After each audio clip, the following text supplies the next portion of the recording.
Harambee Starlets oduogo pacho kae kowuok Senegal kama ne ging'ade otiko mar dhi e tuke mag AFCON ma higa manyien. Timno oloyo Gambia e tielo mar ariyo mag tugono. Kocha Beldino Demba opako sirikal kuom sir mane timno yudo.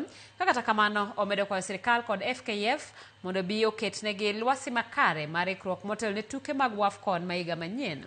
Jalup jakom FKF McDonald Bariga bende osingo ni gibiro medo siro timno e yo moro amora mar neno ni lek margi matimo maber e AFCON ochopo kare.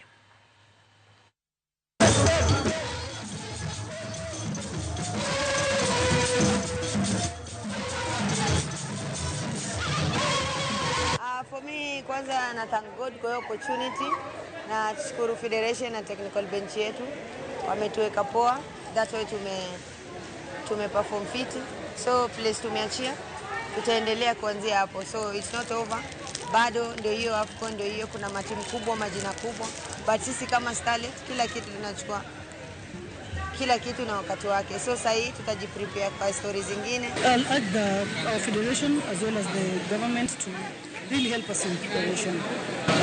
We saw a big difference between the Gambia that played against Niger and the Gambia that played against Kenya. It's because of good preparation.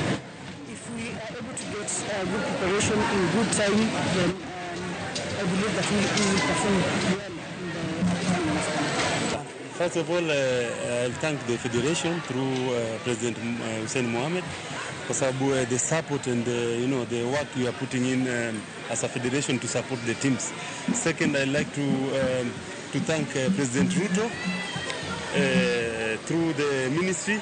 They've been supporting the teams. Umeona mambo ya 1 million, draw 500,000. I think it motivates the players a lot. Alafu nikiongea kama player is that it's a big achievement. Now with this kind of support